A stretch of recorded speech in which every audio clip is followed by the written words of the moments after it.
Hi dear students, how are you? I hope you all are fit and fine. So from today we are starting with social science. This year we have NCERT publications. So we have three individual textbooks for history, geography and civics. Namely, our pasts first for history, the earth, our habitant for geography and social and political life first for civics. I hope you will read the chapters and topics in the textbook along with the chapter session that we will be sending. So let's get started for our social science, and we will start with history, that is our past first. Name of our first chapter is what, where, how and when. But before starting with the chapter, do you know why we study history? Any guesses? Yes, very well said. But before we study history, we should know what is history. History is the story of past, which tells us about how people lived in past and about the important events that took place. So now, as you know what is history, let us know why we study history. As rightly said by my many students, we study history because it helps us to understand the present. This is because history is a continuous study of events. Therefore, the study of past is necessary to understand the development that led to present. For example, now we eat cooked food. By studying history, we come to know how earliest people ate raw food and what led them cook and eat food. Isn't studying history interesting? Let us start with the first chapter, what, where, how and when. In this chapter, we will learn what can we know about past. Where did people live? Name of the land, India and Bharat. Finding about the past through manuscript and inscriptions. What date means, that is BC, AD and CE. Elsewhere we'll learn about Rosetta Stone of Egypt.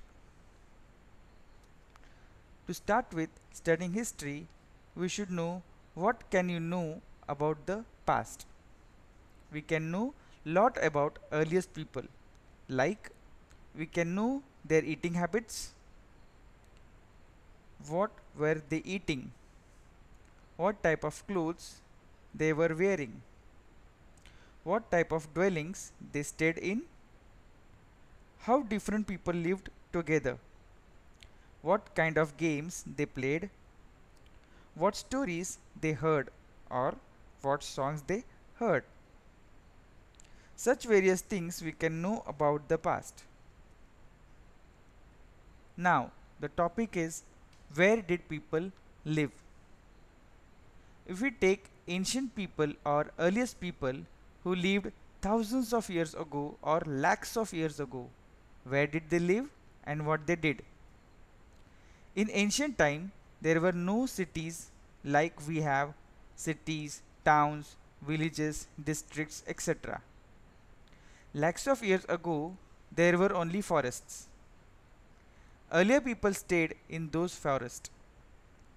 They did not know about farming, and also the crops did not grow much in those days.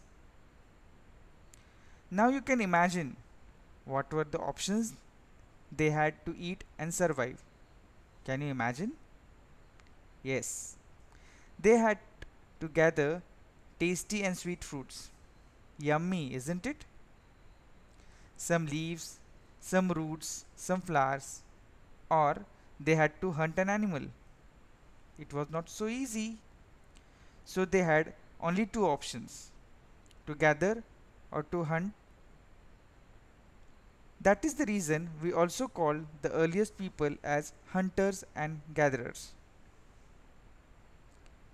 That was about food, hunting or gathering.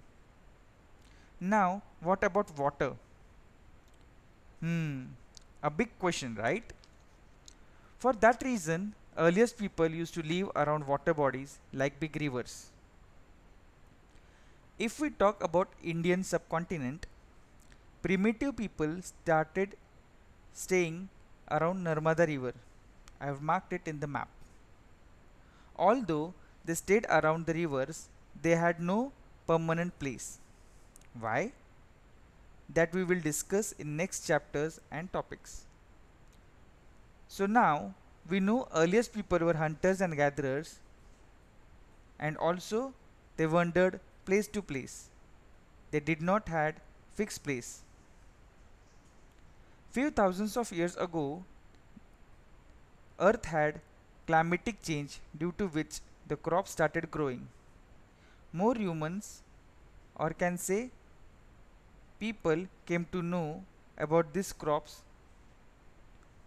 They came to know that they can grow these crops and get grains from which they can make food and eat to survive. This is what the best thing that happened with the humans. Now they did not had to depend on hunting, as the flesh would spoil after some time. Also, food that they gathered may rot. But the advantage that they had with these grains, that they could preserve them and eat. It was more convenient. This way, humans started farming. In Indian subcontinent, people from Suleiman and Kirtar hills, which is located in modern days Pakistan and Afghanistan border. Also at Garo hills at India's northeast started growing barley and wheat around 8000 years ago. Along with it, humans also started cattle rearing. I have marked the locations in the above map. Cattle rearing means they started domesticating cows, buffaloes, and goats, as they could get milk, meat, wool, and skin to make their clothes. Rice was first grown in Vindhya mountain ranges, which are located at the borders of Madhya Pradesh and Maharashtra. Now, as people started farming, for which they needed water, so they started farming around rivers. And this is how after thousands of years these turn into small villages, and these small villages turn into big cities. Around 5000 years ago, some of the most earliest cities were more around Indus River and its tributaries, and that civilization we called as Indus Valley Civilization. Now, to know what is Indus, Indus is a river that starts from Kashmir and flows to Pakistan. And tributaries means the small rivers that meet the bigger river and make it more bigger. So Indus river has 5 tributaries. Those are Jhelum, Chenab, Ravi, Beas, Satluj. Here I would like to tell you an interesting fact, that the area or space between two rivers is called Ab. In Hindi, space between two rivers is called Do Ab, and the space between 5 rivers is called Punjab. This is where the name Punjab is derived from. After many thousand years, like 2500 years back, first few kingdoms were formed around river Ganga and its tributaries. Those were Magad Empire. This was one of the biggest kingdom in ancient times. And after that, many kingdoms were formed. So today, we will stop here and we will continue learning more interesting things in next section. Hope you understood today's learning. Thank you.